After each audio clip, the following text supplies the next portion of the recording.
which is the biggest. So here are the weeknight games and the final results there. New Mexico State beats Sam Houston State 37-10. This game was pretty close up until, I believe, the end of the third quarter, where the Aggies finally ran away and then again won 37-10.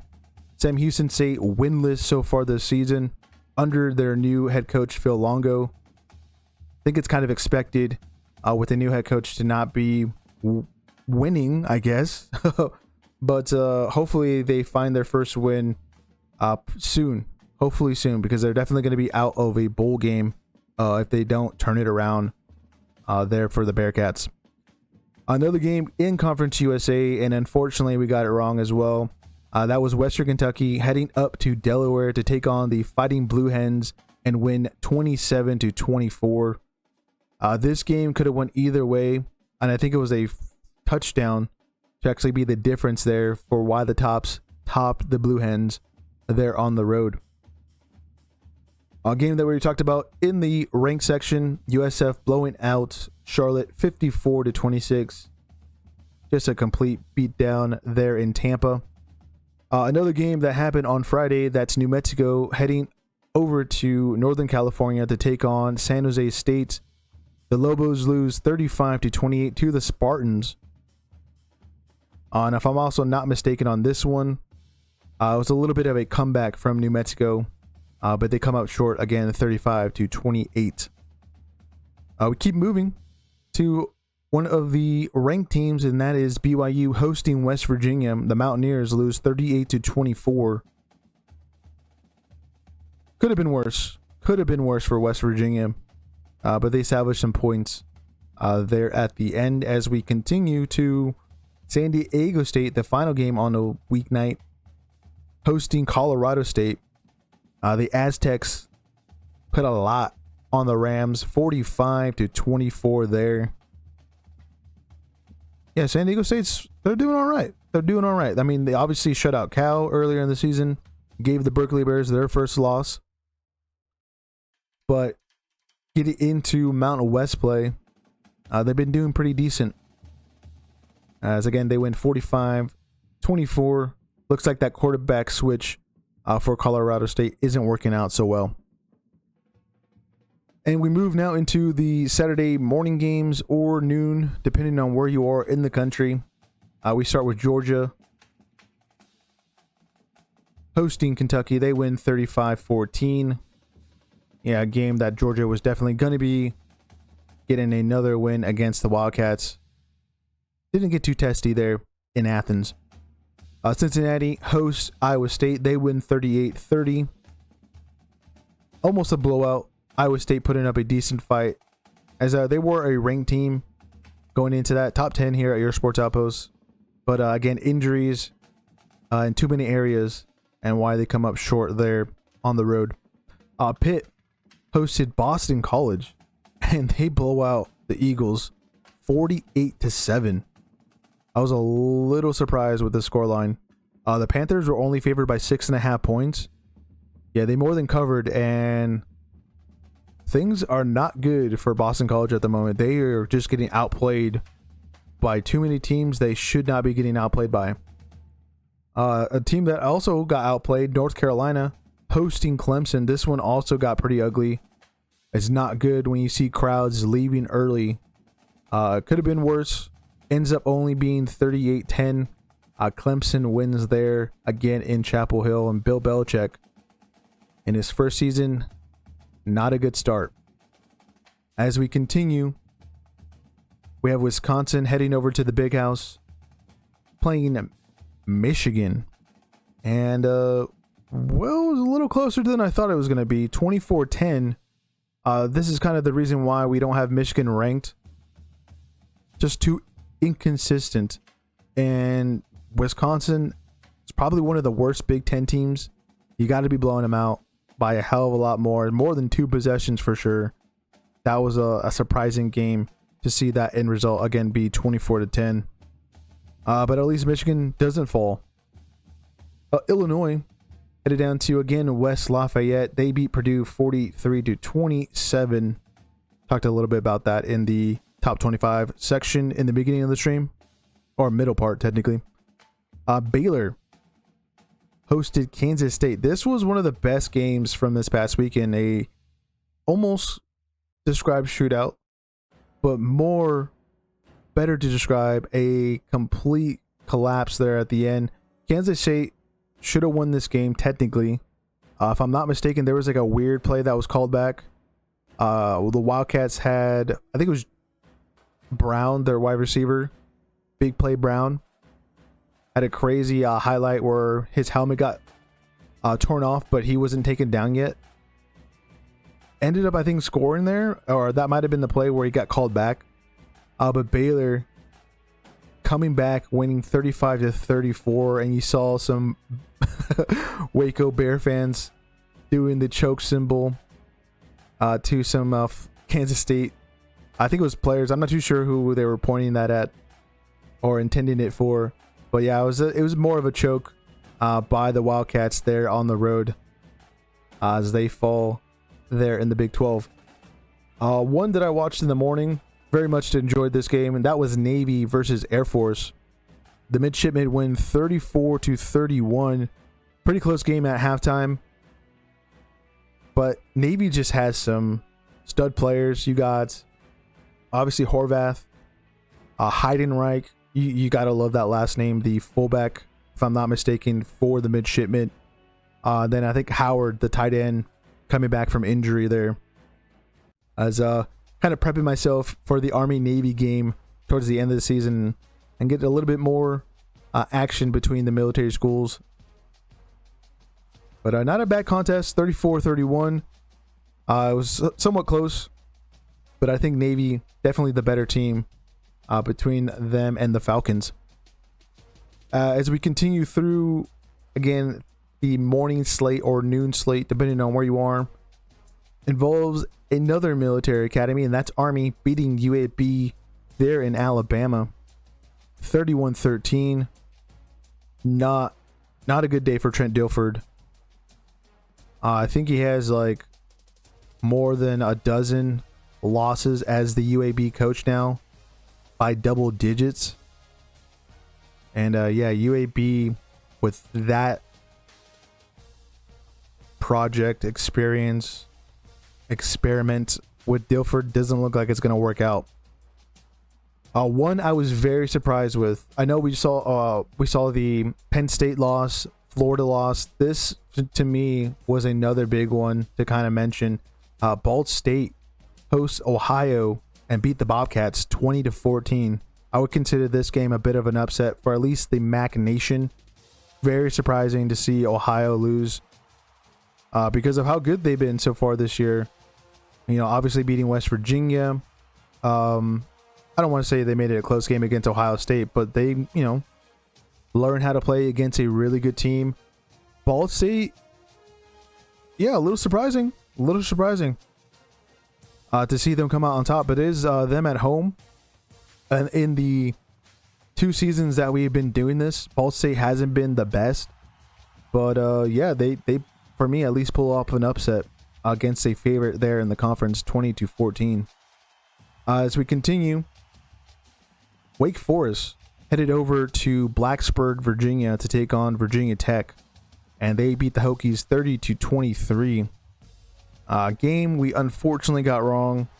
Thought Virginia Tech were starting to gain some momentum here in 2025 after a rough start. But yeah, it gets rougher. Should have maybe picked the Demon Deacons, not just because of that helmet that they were rocking this past weekend, but they took Georgia Tech to overtime. So that should have been a better indicator for us in picking Wake Forest. Another game we unfortunately got wrong. UTSA headed up to Philly to take on Temple, and they lose to the Owls 27-21. Yeah, the Roadrunners did not win that bird fight on the road there. A little surprising because, you know, UTSA, they have a great running back in Henry Jr. And then on top of that, they're just uber competitive in general. Well, I think it's just this long travel for some teams where it just doesn't sync up. And yeah, they were definitely out of sync there on the road, losing to Temple. As the final game, here on the slide is Campbell heading over to Raleigh, North Carolina to take on NC State. They lose 56-10.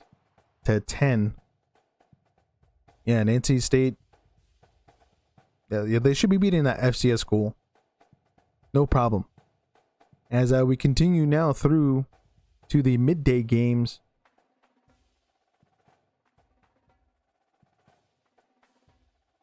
We got Western Michigan to talk about heading over to Massachusetts to take on the Minutemen. They win 21-3. I think the Broncos might be one of those contenders to punch a ticket there in Detroit to compete for a MAC championship. They just got to keep it up. They kept it up this weekend in winning 21-3 over a team that's pretty far down there in the pecking order in the MAC. Oklahoma State headed over to Tucson and they lose 41-13. Yes, the Wildcats bear down there at home as they should have. And we'll see how they continue to bounce back. Obviously, got their first loss last week in Ames against Iowa State. But they don't get, a little bit of that knockback, slow week going into Oklahoma State. You would expect them to obviously win, but it didn't keep it close whatsoever. As, Cowpokes continue to struggle. One of the upsets from this past weekend, UCLA takes down Penn State 42-37. The Nittany Lions not playing a good first half. Have to salvage that situation and come up short on the road. Yeah, super surprising. I know Penn State has been dealing with some injuries as well on defense. But you got to be able to contain Nico Imaliava. As it was a toughie, guys. This was a toughie. 28-7. At one point, Boise State was leading this game 7-6, but there in the second half, just couldn't get the job done. As Notre Dame wins there in South Bend. First meeting between the two.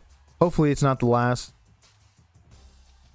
But yeah, it was kind of Boise State's last chance in making themselves a case to possibly make the playoffs. They basically get knocked out this past weekend, or at least yesterday, with this loss to Notre Dame, who stay alive, and they basically have to win out the rest of the season to punch their possible ticket in a first round game against probably a pretty solid team that'll knock them out.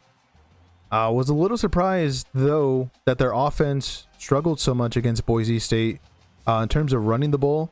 I know at the end of the day, Love and Price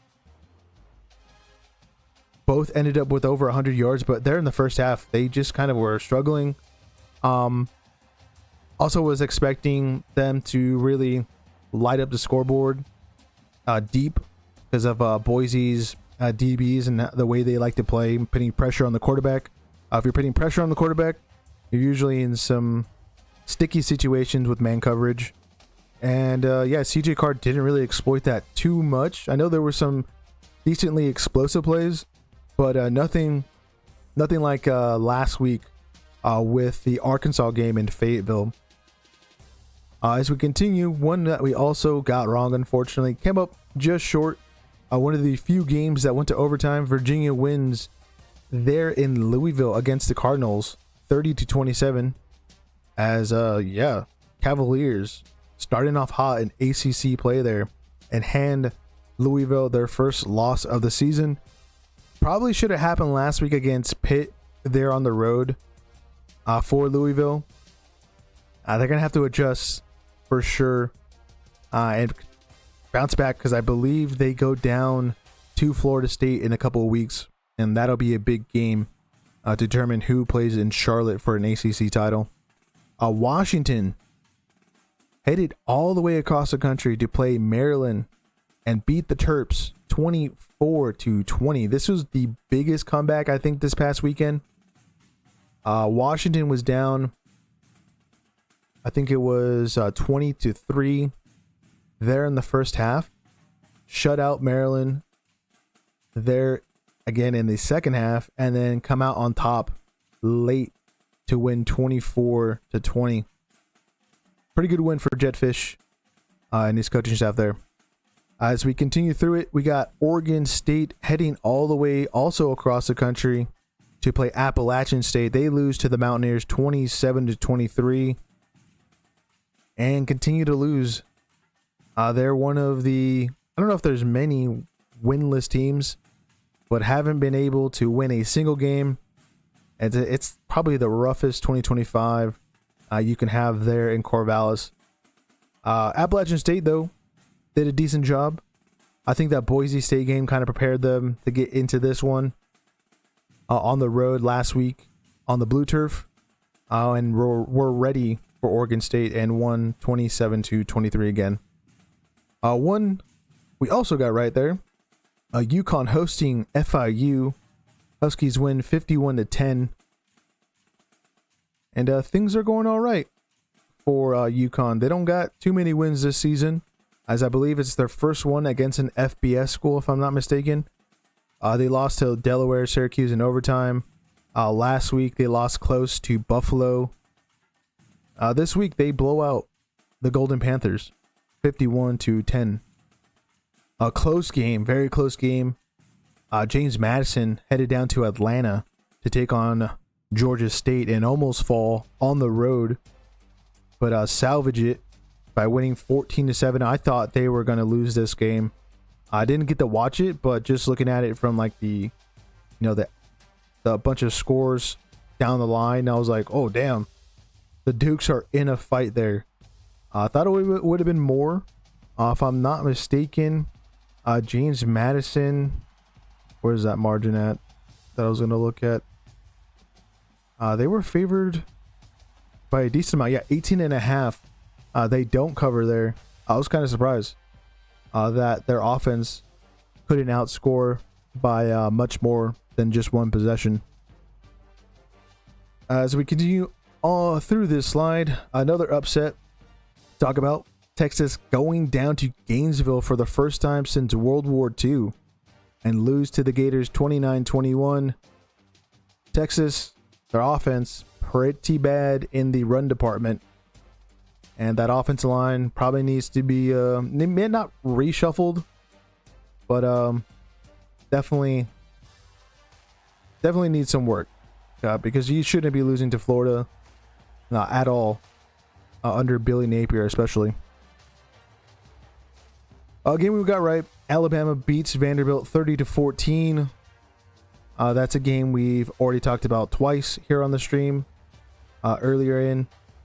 But again, Alabama gets one back over the Commodores, who had a generational win last season.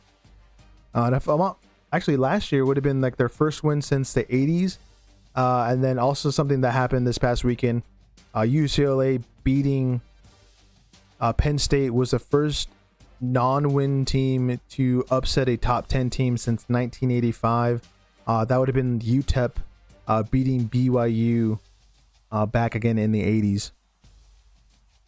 Northwestern hosted UL Monroe and win 42-7. Well, it's nothing new for the Warhawks. They just get blown out by power conference teams, and I guess it's some good morale for the Wildcats there, as Big Ten play is going to get going, and we'll see if they can survive that. Syracuse headed down to Dallas, Texas to take on SMU, and they lose 31-18. I think this one could have been a lot worse for the Orange, as they're in backup quarterback situation, I guess. It's just not good. The offense just is not rolling the same with Steve Angeli now out for the rest of the season. And for the remainder of the season, that is just going to plague them, as they can't really move the ball down the field so well without their QB1 that started off this season. But good for SMU. I kind of got lucky, I guess, with that injury that happened a couple weeks ago now, to where they don't have to get into a real fight. Kind of gets them ready more into the ACC conference play as they get another win early on in the season for that. Central Michigan. This is another one, just like the Ball State Ohio game. I was very surprised to see the scoreline, and I would consider this an upset. They get upsetted by Akron, 28-22. Yeah, the Chippewas failing to get the job done there. I was very, very, very surprised. As in years past, Akron, they're not winning too many games in the MAC, but here in 2025, getting the job done there. At least at home as well. Scoring 28 points, that was another surprise. I thought this game, if the Zips were to win, it would have been more lower scoring than that. Another one in the MAC. This one went also into overtime. Eastern Michigan comes up short. I believe they went for 2 in the first overtime. That failed, and that's why the Buffalo Bulls win 31-30 there at home. And the Bulls keep rolling. As the final games to talk about are here on that bottom row. Miami of Ohio headed up and over to Northern Illinois. They beat the Huskies 25-14. Yeah, NIU just not as good as they've been in the last couple of seasons. And Miami of Ohio, they're just the toughest team really there in the MAC. And after Ohio losing, they're now, I think, the favorites to at least get that pole position in the MAC championship later on in the season.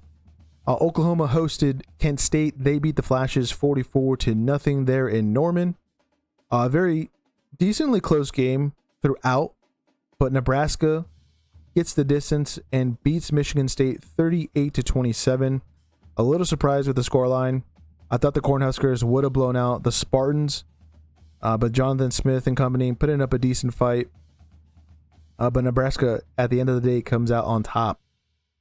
Another one I was very disappointed to see the scoreline with. Texas State gets their first loss in Sun Belt play to Arkansas State. The Red Wolves did play a close game with Iowa State earlier on in the season, but would have thought Texas State, forgetting the quarterback name, I think the quarterback's last name is Johnson, Sparks, that wide receiver that they have, thought they would have been able to get the job done here on the road.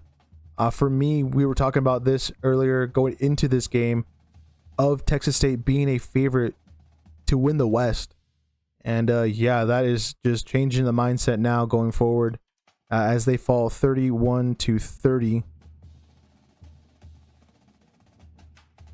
The final slate of games to get into. Let's talk about Old Dominion, some more Sunbelt teams hosting Coastal Carolina, and the Monarchs win 47-7. Old Dominion, probably the best team, I think, in the MAC, the Sun Belt at the moment. They're blowing out teams like they should. Earlier in the season, their only loss is to Indiana. That was, I think, a 2-possession loss. So this team's, I don't want to say legit, but at least legit for a Sun Belt team. Texas Tech went over to Houston and beat the Cougars 35-11 as Tech continues to roll there in the Big 12. Rice hosted FAU. The Owls on Owls action. Well, the Florida Atlantic ones win 27-21. Rice, come on, man. What are you doing? Getting it wrong for us there. Should be winning at home, especially against FAU. Minnesota headed to the Shoe and lose to the Buckeyes 42-10. Ohio State looking good as they should. As we continue through the slide, our first snow game of the season there in Laramie, Wyoming. Cowboys do lose there at home though, 31-17. The Running Rebels get their first Mountain West win here in 2025. They're again on the road. I think it's their also first win in Laramie since 2004 or in and around that time. So that's a big win and getting one over the hump. And then on top of that, this is their first season to start 5-0 since 1974. So a lot of big things happening for Dan Mullen in his first season as the head coach for UNLV. More Sunbelt play here. We got Troy hosting South Alabama. The Jags fall 31-24 in overtime to the Trojans. A little upset that South Alabama didn't get the job done. They've been playing some all right football against some better teams and obviously falling short, but here not expecting that against Troy. But it is what it is sometimes with those conference games. Another conference game is Florida State hosting Miami. They lose 28-22. Again, that's his third time now we're talking about this game. Top 25 section and an in-depth review of that one earlier on in the stream. Texas A&M hosted Mississippi State. They beat the Starkville Dogs 31-9. Great defense. The offense is going. Yeah, I can't wait for this Texas A&M team later on down the line. The LSU game, Texas. I don't think they play Oklahoma, but they should be playing Oklahoma, I think, on a regular basis, but it is what it is. They are the second highest ranked SEC team here at your Sports Outpost. Pretty interesting stuff. As we continue through it, we got Kansas heading down to Orlando, and they get the job done in the Boomhouse, 27-20. I love that scoreline. I think it was UCF scoring some late points there to make it so close, if I'm not mistaken. Another Big 12 game to talk about is TCU hosting Colorado. The Horned Frogs get some revenge from a couple of seasons ago, 35-21 over the Primetime Puffs. Not so primetime after all.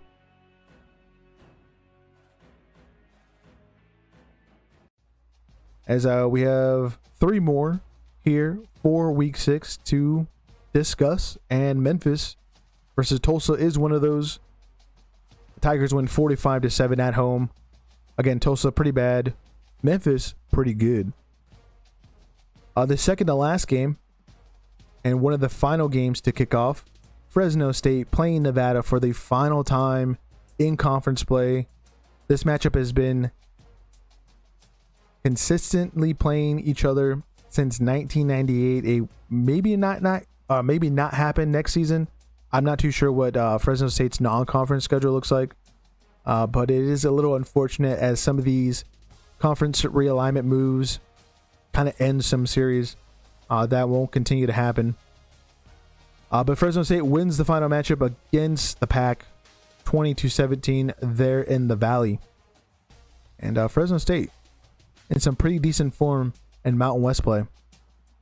The final game on the slide is Duke playing the Cal Berkeley Bears, and they beat them 45-21. This game was somewhat close at halftime, and then the Blue Devils basically ran away with it. Turnovers, big plays for, again, the Blue Devils. Manny Diaz doing an excellent job in preparing his team to go to the other side of the country, play some late night football, which is pretty interesting because I would say this year so far, the West Coast teams in those, conferences that have a West Coast team in them, now they have been, I would have to go double check it, but I think they're winning a higher ratio of games versus the East Coast, even when they go to the West Coast. You saw Maryland fall this past week. Technically USC beat Purdue. You saw Minnesota go to Cal earlier in the season. They lost. As some examples of at least that off the top of my head, but I would have to go back and check to see how accurate that actually is. But that is all of the games, all 51. Here again are the bye teams from this past week, and you're like, why did